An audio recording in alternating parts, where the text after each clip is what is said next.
이전 영상에서 예를 들었던 것처럼 MZ는 악습을 끊어내는 데에 효과적인 측면을 가지고 있기도 합니다. 기독교 입장에서 볼 때 입으로는 민주주의라 하면서 실제로는 개인의 자유와 권리를 짓밟는 집산주의를 당연시하는 위선을, 이 민족적 전통적 위선을 중단시키는 일에 있어서 MZ는 매우 유용합니다. 이러한 집산주의 문화를 종용하는 유교는 MZ와 이미 충돌하고 있습니다. 예를 들어 설명하겠습니다. 전 세계적으로 MZ는 낮은 결혼율과 출산율을 보이고 있습니다만 자살률과 이혼율이 특별히 세계 최고 수준에 달하며 결혼율과 출산율이 세계 최저 수준에 달하는 지역은 동북아시아 지역입니다. 그 중에서도 유교가 강한 한국이 독보적이죠.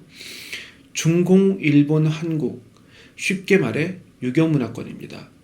그러니까 MZ세대를 둘러싼 21세기의 사회적 문제가 유교에 의해 증폭된다. 또는 MZ의 특성을 지닌 세대는 유교와 충돌한다 생각할 수 있습니다. 그러니까 전 세계적으로 MZ세대와 이전 세대가 충돌하기는 하지만 특히 유교 문화권에서는 그리고 또 유교 문화가 강하면 강할수록 그 문제들이 증폭된다는 거죠. 이는 이전 시리즈에서 살펴본 유교의 특성을 고려하면 쉽게 이해할 수 있습니다. 유교는 범신론이 돼 조상의 우상을 숭배하는 것을 중심 삼습니다.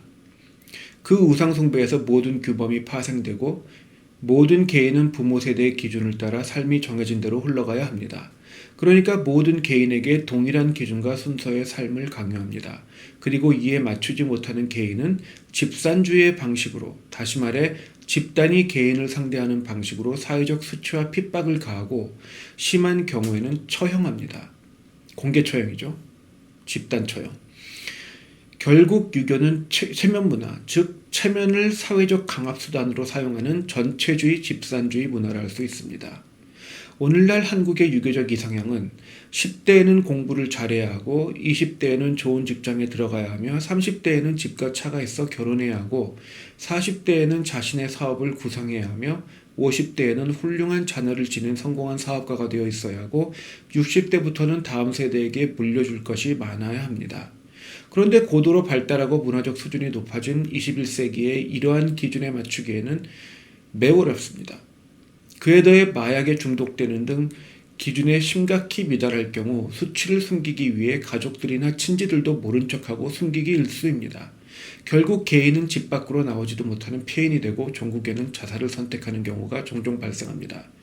쉽게 말해 유교의 체면 문화가 사회적 기준을 높이고 이로 인해 개인은 보다 높은 비용을 지불해야 사회적으로 인정받게 됩니다. 이 비용을 감당하기 어렵기 때문에 세계 다른 지역에 비해 더 많이 자살하고 결혼과 출산을 더 기피하게 됩니다. 경제가 문제인 것 같지만 세계 다른 지역과 비교하면 유교의 체면 문화, 개인보다 집단을 우선하는 집산주의, 약자를 보면 몰려가서 집단적 억압을 가하는 공동체 우선주의가 문제인 것입니다. 제가 얼마 전 미국에서 돌아올 때 국제공항 터미널에서부터 마스크 착용을 강요하는 나라는 한국 외에 없었습니다. 미국인들은 아무리 마스크를 쓰다 해도 개인이 알아서 할 뿐 말을 잘 듣지 않습니다. 캘리포니아에서는 셧다운을 거부한 건으로 그레이스 처치와 캘리포니아 주정부 사이에 소송이 발생했는데 위헌을 사유로 주정부가 패소했습니다. 주정부가 셧다운을 강제할 수 없다는 거죠. 그것은 어디까지나 국민의 선택으로 남아야 한다는 것입니다. 반면 한국의 체면 문화는 민폐를 끼치지 않아야 한다며 개인의 자유를 구가하는 사람들을 지탄합니다. 일본도 민폐하는데 거기는 아직 황제가 실존하는 순수한 민주사회도 아닙니다. 중공은 아직도 공산당이 군림하는 곳입니다. 민주헌법은 개인의 자유는 다른 사람들에게 다소 불편을 야기하거나 어느 정도의 피해를 야기하더라도 존중되어야 한다 주장합니다. 한국 사회는 반민주적인 집산주의 성향이 강해 민주주의를 따르지도 못합니다. 말로는 민주주의라고 하지만 실제로는 집산주의 전체주의에 가깝죠. 사회주의에 보다 가깝습니다. 민족성이. 결과적으로 유교적 규범을 따르지 못할 경우에는 민주주의 이전에 존재했던 미개한 사회의 수준으로 대응합니다. 민주주의의 기반이 된 개인의 자유 및 존엄성이라는 가치는 인간을 하나님의 형상으로 보았던 종교개혁에 의해 유발되었습니다. 그리고 법정에서 유죄로 증명되기 전에는 무죄라고 말하는 민주헌법의 무죄 추정 원칙은 개인의 존엄성에 기반합니다. 종교개혁 이전의 모든 사회는 무죄라 증명되기 전에는 유죄라는 개념을 따랐던 것이고 따라서 개인이 존엄하게 보이지 않았던 거죠. 그리고 그랬기 때문에 종교개혁 이전에는 사실상의 민주사회가 어려웠던 겁니다. 스스로 민주주의라 자칭하는 한국 사회는 민주주의를 말 그대로 자칭합니다. 그렇지만 실제로는 사실상 종교개혁 이전에 미개하고 사악한 개인을 사회적 기계의 부속품 정도로 간주하여 희생시키는 미개한 가치를 대신 따르고 있습니다. 민폐하면서 억압하는 게 한국 국민들에게는 자연스럽잖아요.